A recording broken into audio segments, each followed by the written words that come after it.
बच्चों, चलिए पढ़ाई का समय शुरू हो गया। हम अपनी पढ़ाई शुरू करते हैं। आज हम पढ़ेंगे कक्षा 12वीं का गृह विज्ञान, और गृह विज्ञान में पढ़ेंगे इकाई 10 का आ किशोरा अवस्था। बच्चों, अभी आप सब इसी किशोरावस्था से ही गुजर रहे हैं।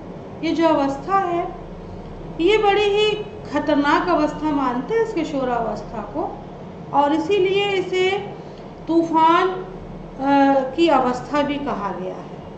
क्योंकि इस अवस्था में क्या होता है कि ये 12 से 17 साल तक की होती है।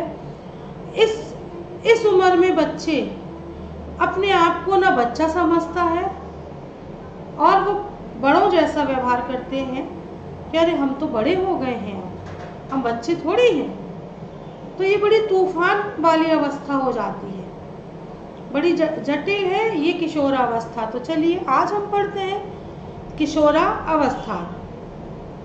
किशोरावस्था बाल्यावस्था और प्रौढ़ावस्था। किशोरावस्था बाल्यावस्था और प्रौढ़ावस्था के बीच की अवस्था होती है। ना बच्चा छोटा होता है और ना ही बड़ा होता, ये दोनों के बीच की अवस्था किशोरावस्था कहलाती है। और किशोरावस्था का प्रारंभ किस उम्र से माना जाए, इस संदर्भ में विद्वानों में कुछ मतभेद है।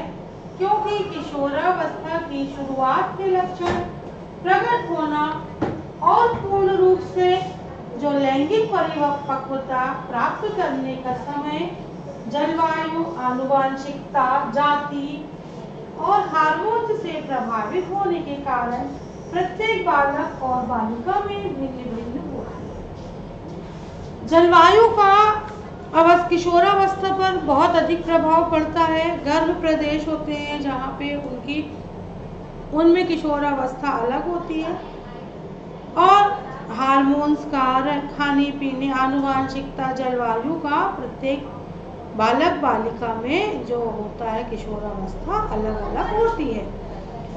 फिर भी सामान्यतः किशोरावस्था की उम्र कितनी मानी गई है? 12 से 21 वर्ष तक मानी गई है। और बालिका में जो लड़कियां होती हैं, लड़कों की अपेक्षा 1 वर्ष पहले ही किशोरावस्था प्रारंभ हो जाती है। लड़कियों में लड़कों की अपेक्षा 1 साल पहले ही किशोरावस्था प्रारंभ हो जाती है। अब किशोरावस्था में होने वाले परिवर्तनों की तीव्रता को ध्यान में रखते हुए किशोरावस्था को 2 भागों में बांटा गया है। पहला है पूर्व किशोरावस्था, जो होती है 12 से 17 वर्ष। 12 से 17 वर्ष ये होती है पूर्व किशोरावस्था। फिर दूसरी है उत्तर किशोरावस्था, जो होती है 17 से 21 वर्ष तक। उत्तर किशोरावस्था मानी गई है। किशोरावस्था को 2 भागों में बांट दिया है, पूर्व किशोरावस्था, उत्तर किशोरावस्था। तो पूर्व होती है 12 से 17 वर्ष और उत्तर होती है 17 से 21 वर्ष। अब देखते हैं किशोरावस्था की परिभाषाएं क्या क्या है। तो बहुत से वैज्ञानिकों ने किशोरावस्था को समझाने के लिए परिभाषाएं भी दी हैं। जैसे एरिक्सन के अनुसार किशोरावस्था तीव्र गति से होने वाले परिवर्तनों का काल है, जिसके अंतर्गत शारीरिक, शरीर क्रियात्मक, मनोवैज्ञानिक और सामाजिक परिवर्तन देखे जाते हैं।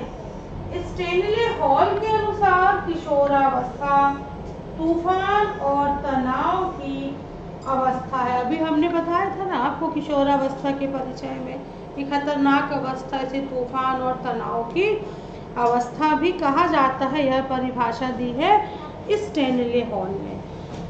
और साइडमैन ने भी लिखा है कि किशोरावस्था सामाजिक परिवर्तनों की अवस्था है, जब किशोर स्वयं को बच्चा नहीं समझता शालीन व्यवहार को छोड़कर वह वयस्क जैसा व्यवहार करना चाहता है।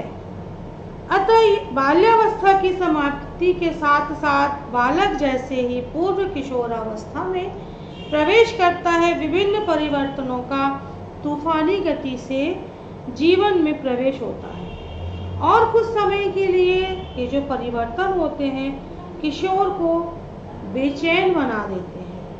अतः प्रत्येक माता पिता और पारिवारिक सदस्य और शिक्षकों को किशोरावस्था की जानकारी की जो विशेषताएं हैं किशोरावस्था की, उनकी जानकारी होना चाहिए, जो बालक के स्वस्थ विकास में अपना सहयोग और योगदान देती है।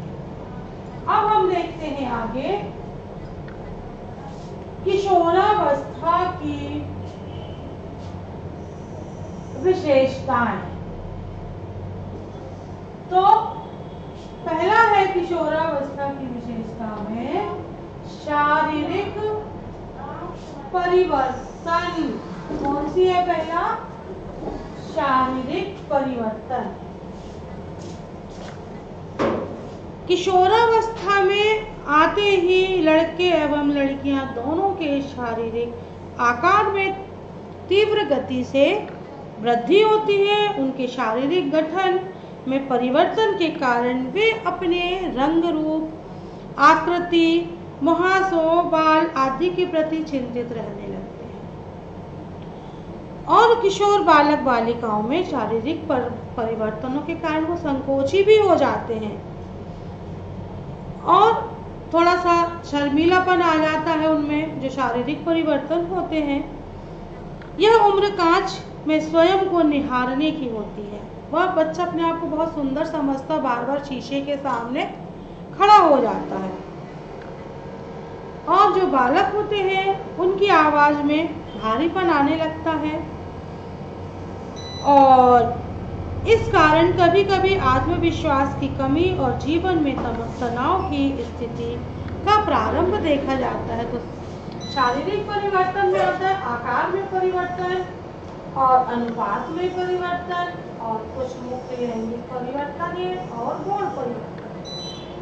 अब है दूसरा परिवर्तन है व्यवहार में परिवर्तन। दूसरा परिवर्तन है व्यवहार में परिवर्तन।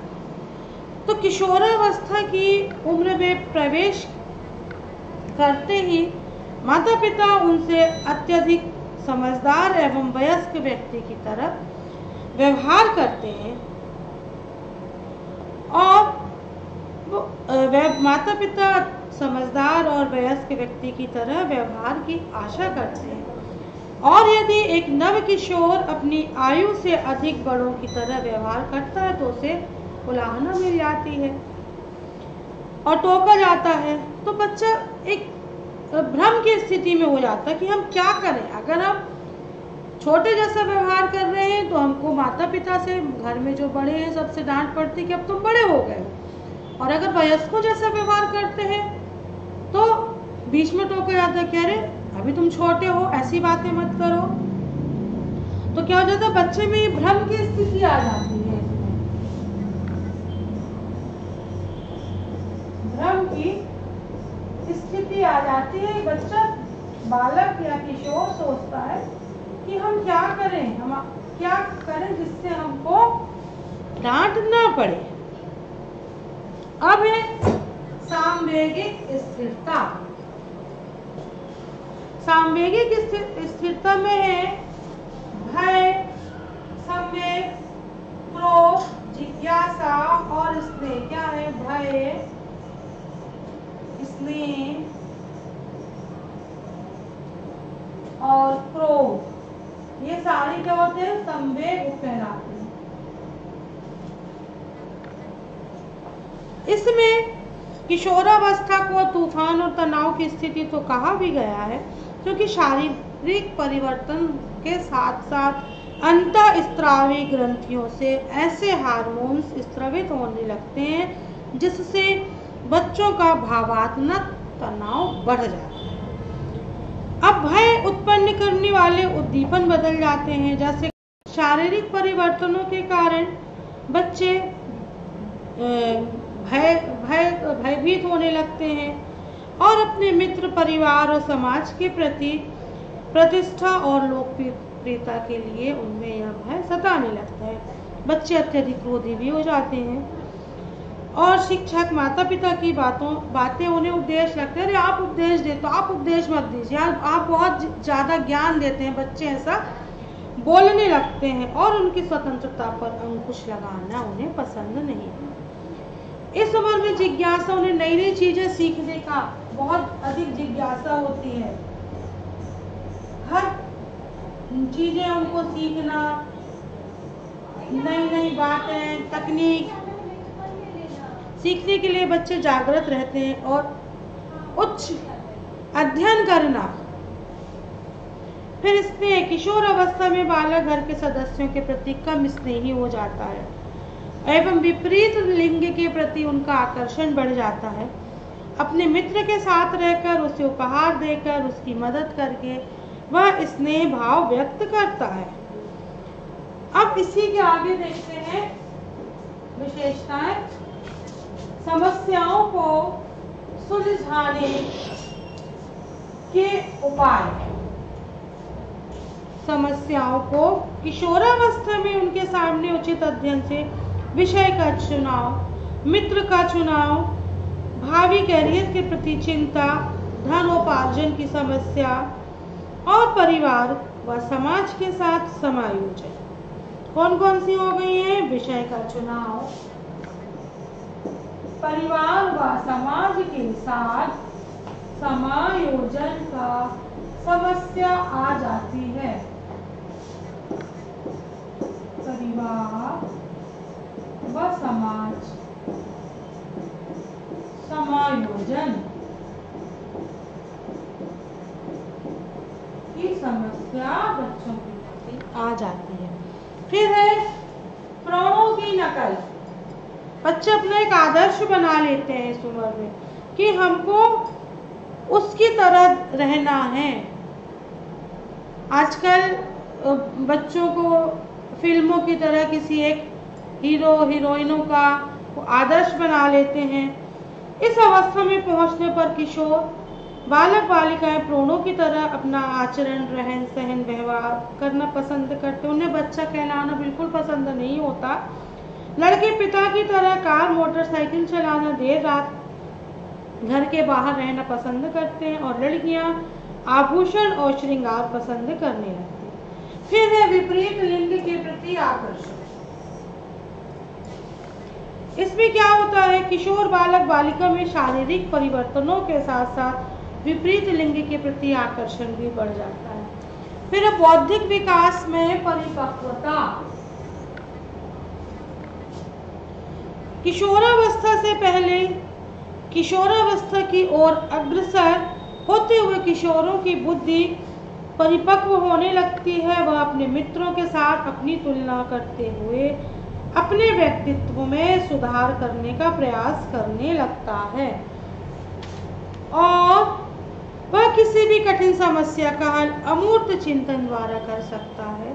अतः हम कह सकते हैं कि किशोर अवस्था में बुद्धि एवं विचार परिपक्व और व्यवस्थित हो जाती है। अब है किशोरावस्था की समस्याएं और उनके निदान कौन कौन से हैं। किशोरावस्था में तो बहुत सी समस्याएं हैं, लेकिन जो कुछ प्रमुख हैं उनके विषय में हम यहाँ पर चर्चा करेंगे कि किशोरावस्था की समस्याएं कौन कौन सी होती हैं। तो पहला है लैंगिक परिवर्तनों के प्रति अज्ञानता। अभी हमने पढ़ा था कि शारीरिक परिवर्तन होते हैं, बच्चों के अंतःस्त्रावी ग्रंथियों से हार्मोन्स स्त्रवण होने लगता है। तो इसी के आगे हम देखते हैं कि किशोर बालक बालिकाओं में जो मुख्य और गौण लैंगिक लक्षण प्रकट होते हैं, जैसे किशोरों के परिवर्तनों को लेकर कुछ उनको शर्म या झिझक होती है, इन्हें वो रोग समझ बैठते हैं, जैसे बालक में स्वप्न दोष, बालिकाओं में मासिक धर्म का। ये बहुत बड़ी समस्या है। किशोर वर्ग के मन में इन परिवर्तनों को लेकर कई जिज्ञासाएं होती हैं, जिन्हें वे गलत लोगों की आदत करके हल करने का प्रयास करते हैं। और इसके निदान में हम कह सकते हैं कि बालक बालिकाओं को अपने अभिभावकों द्वारा सत्य सूचना और निदान समय पर उचित ढंग से प्रदान करना चाहिए। बच्चों के प्रश्नों एवं उनकी जो जिज्ञासाएं हैं उन्हें शांत करने के लिए कभी कभी झूठी जानकारी नहीं देना चाहिए। किशोरावस्था में जीवन का उच्च विचार उनके समक्ष उनके अभिभावकों द्वारा रखना चाहिए, जिससे बालक बालिका खाली समय का उपयोग गलत संगति में पढ़कर करते हैं, उन्हें अच्छे कामों में लगाए रहना चाहिए। फिर है कुसमायोजन की समस्या। कुसमायोजन परिवार के सदस्य किशोरों में शारीरिक परिवर्तनों के कारण उसे वयस्क समझकर बड़ों जैसा व्यवहार करते हैं। कभी उसे बालक समझकर निर्देश देते हैं तो कभी उन्हें फिर बच्चा पूर्ण स्वतंत्रता चाहने लगता है और कभी उन्हें आदेश देते हैं, जो बच्चों को आदेशात्मक व्यवहार पसंद नहीं आता। तो किशोर वर्ग अब विपरीत लिंग का मित्र बनाना पसंद करता है और यह माता पिता को यह स्वीकार नहीं होता। माता पिता को उसके कपड़े, मित्रों, जेब खर्च पर कड़ी नजर रखना चाहिए कि उनका बच्चा बेटा या बेटी बिगड़ तो नहीं रहे। माता पिता को उनके मित्रों आदि के विषय में जानकारी लेनी चाहिए कि बच्चा कहाँ जा रहा है, क्या कर रहा है, अगर स्कूल गया, स्कूल से लेट हो गया तो क्यों लेट हो गए, इन सब चीजों का ध्यान रखना चाहिए। फिर गलत रुचियों का निर्माण। किशोर बालक बालिका के समक्ष माता पिता गुरुजन द्वारा यदि ऊंचे लक्ष्य न रखे जाएं, तो किशोर अपनी ऊर्जा व समय का उपयोग गलत कार्यों या गलत रुचियों में करने लगते, क्योंकि इस समय बच्चों में, किशोर बालकों में ऊर्जा भरपूर रहती है, एनर्जी बहुत रहती है। यदि उन्हें पैसे, उचित व्यवसाय, मित्रता, अध्ययन में मनचाही सफलता नहीं मिलती तो गलत आदतें निर्मित हो जाती, जैसे नशा, चोरी। कौन कौन सी गलत आदतें हो गई? नशा करना, चोरी करना, झूठ बोलना,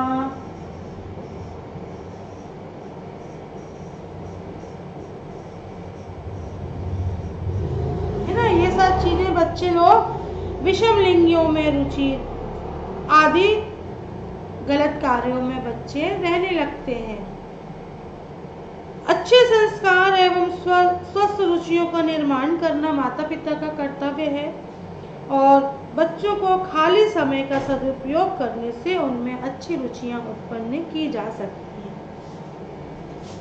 फिर सामवेगिक अस्थिरता। हमने अभी पढ़ा था विशेषताओं में क्रोध, स्नेह, जिज्ञासा, ये सब है संवेग कहलाते हैं। किशोरावस्था में जितनी तीव्रता से शारीरिक परिवर्तन होते हैं उतनी ही सामवेगिक स्थिरता भी पाई जाती है।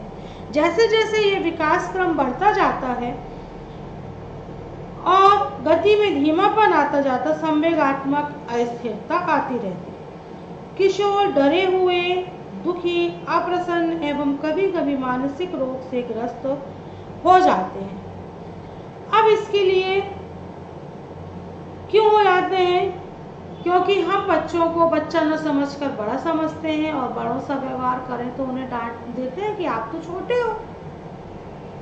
तो इस स्थिति में इसके निदान के लिए माता पिता को किशोर होते हुए बच्चों को के साथ अपने व्यवहार में परिवर्तन लाना चाहिए और किशोर बच्चों के समक्ष एक उच्च आदर्श, जीवन आदर्श और व्यवसायिक लक्ष्य को निर्धारित करना चाहिए ताकि किशोर अपनी शारीरिक और मानसिक ऊर्जा का अधिकतम उपयोग कर सके। फिर है इसके बाद दोषपूर्ण पारिवारिक संबंध। शारीरिक परिवर्तन में सांवेगिक तीव्रता के कारण किशोर अवस्था में परिवार के सदस्य बात बात पर उसकी हंसी उड़ाते हैं। उसकी आवाज, त्वचा, शारीरिक बनावट, बौद्धिक क्षमता में दूसरों से तुलना करते हैं। यहाँ पर क्या करते हैं? तुलना।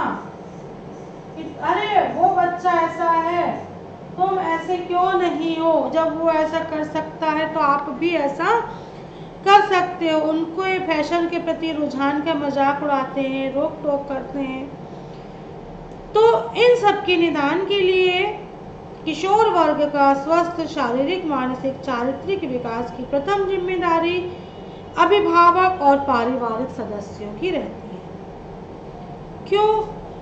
क्योंकि इस समय अभिभावकों को बच्चों के प्रति संतुलित अभिवृत्ति होना चाहिए, उसकी उपेक्षा नहीं करना चाहिए। पिता का पुत्र एवं पुत्री का माँ के स्वयं मित्र बन जाना चाहिए ताकि किशोर गलत मित्रों का चुनाव ना करें एवं अपनी प्रत्येक जिज्ञासा का समाधान वह अपने माता पिता से कर सकते हैं। माता पिता को किशोर के मित्रों के समक्ष या अन्य रिश्तेदारों के समक्ष उनकी कमजोरियों का उल्लेख करके उसे नीचा नहीं दिखाना चाहिए। तो इसके द्वारा हम इस समस्या से छुटकारा पा सकते हैं या इस समस्या को दूर कर सकते हैं। फिर सबसे बड़ी समस्या किशोरावस्था की जो है वह है बाल अपराध की समस्या। सबसे बड़ी समस्या किशोरावस्था से उत्पन्न जो समस्याएं हैं उनका निराकरण यदि सूझबूझ और विवेक से माता पिता और गुरुजनों द्वारा नहीं की जाएंगी, उसके शारीरिक, व्यवहारगत, सांवेगिक परिवर्तनों को समझते हुए व्यवहार नहीं किया जाएगा तो किशोर अपराध जगत से जुड़ जाता है। किशोर अपराध से जुड़े अध्ययन से निष्कर्ष डॉनेट के द्वारा, किसके द्वारा किया है इसमें? जो वैज्ञानिक हैं डॉनेट ने यह निष्कर्ष निकाला है कि किशोर जब स्वयं को असुरक्षित महसूस करता है और उसकी मूलभूत आवश्यकताओं की पूर्ति नहीं हो पाती, तब आपराधिक समस्याएं उत्पन्न होने लगती है और कुछ किशोर अपराधी भी बन जाते हैं। जिन्हें परिवार और मित्रवत संरक्षण मिलता है वह इस समस्या से बच जाता है। किशोरावस्था की जो समस्याएं हैं उत्पन्न करने में मुख्य रूप से सर्वप्रथम परिवार ही जिम्मेदार होता है एवं उसके निदान की संपूर्ण जिम्मेदारी भी परिवार की ही रहती है। साथ ही विद्यालयीन गुरुजन भी इस समस्याओं के निदान में अपना महत्वपूर्ण योगदान दे सकते हैं। तभी एक किशोर आत्मविश्वास के साथ स्वयं को समाज व परिवार का मुख्य सदस्य समझेगा एवं चुनौतियों भरी जीवन की राहों में समस्याओं का सही हल खोजने में सफल होगा, क्योंकि एक किशोर ही राष्ट्र का आदर्श निर्माता बनेगा। बच्चों, ये यहीं पर समाप्त होता है। आप इसको बहुत अच्छे से पढ़ेंगे और अपनी कॉपी में नोट करेंगे। अगर आपको कुछ समस्या आती है तो आप कमेंट बॉक्स में कमेंट भी डालेंगे और आपकी जो पाठ्य पुस्तक है, किताब है, उसमें भी ये सब दिया हुआ है। तो आप इसको बहुत अच्छे से पढ़ेंगे और याद करेंगे और परीक्षा में आप बहुत अच्छे नंबरों